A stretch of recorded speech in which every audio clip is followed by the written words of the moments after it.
আসসালামু আলাইকুম প্রিয় বন্ধুরা, কেমন আছেন সবাই? আশা করি সবাই ভালো আছেন। আল্লাহর রহমতে আমি অনেক ভালো আছি। আজকে আপনাদের সাথে শেয়ার করব ছোলার ডালের পিঠা, যেটাকে আপনারা অনেকেই ছোলা বুট নামে চেনেন।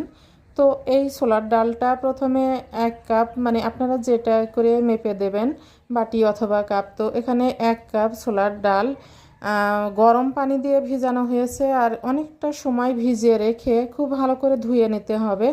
ধোয়ার পরে প্রেসার কুকারে ডালটা ভালো করে সেদ্ধ করে নিতে হবে।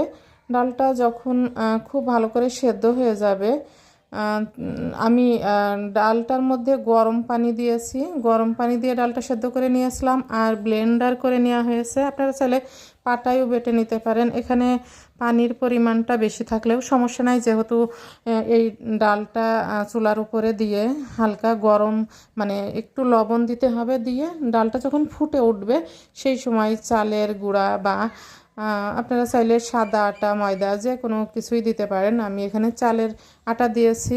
এই পিঠাটা আমি আমার বান্ধবী দুজনেই বানিয়েছি। তো দেখেন আটাটা গরম পানিতে মারা হয়ে গিয়েছে। এখন ঘি দেওয়া হচ্ছে। ঘি দিয়ে আটাটা সুন্দর করে আবারও একটু চুলার জালটা মিডিয়াম টু লোয়ে রেখে একটু নেড়ে চেড়ে নেওয়া হয়েছে। তারপরে গামলায় নিয়ে এখন সুন্দর করে আটাটা মেখে নেওয়া হচ্ছে। তারপরে এখন রুটির মতো করে বেলে নিতে হবে।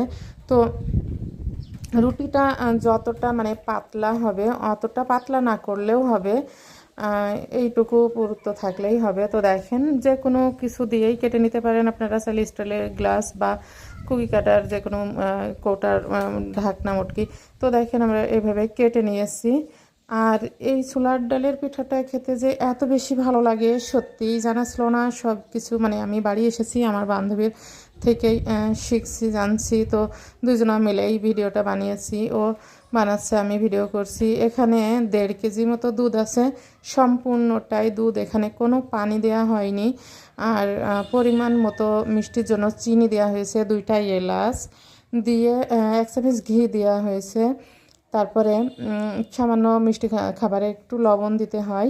দুধটা খুব ভালো করে ঘন করে নিতে হবে। দুধটা অন্য চুলায় জাল হতে থাক, এদিকে কড়াইতে তেল দেওয়া হয়েছে। এই পিঠাগুলো ভেজে নিতে হবে।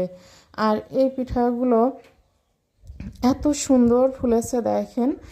আর আমি সত্যি ফার্স্ট টাইম এই পিঠাটা খেলাম। আমার কাছে তো অনেক ভালো লেগেছে, আশা করি আপনাদের কাছে বেশ ভালো লাগবে।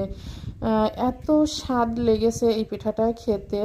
এই গরম অবস্থায় এভাবে ভেজে ভেজে তুলে নিয়ে তারপরে একটু ঠান্ডা হওয়ার পরে দুধটা হালকা গরম থাকবে যখন, তখন দুধের মধ্যে পিঠাগুলো দিতে হবে।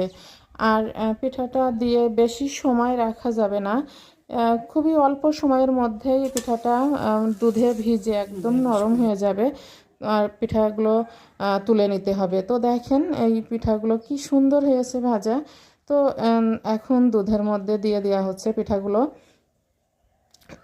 বিশ্বাস না হলে আপনারা এভাবে একবার হলেও বানিয়ে খেয়ে দেখবেন, আশা করি আপনাদের অনেক বেশি ভালো লাগবে। সবাই ভালো থাকবেন, সুস্থ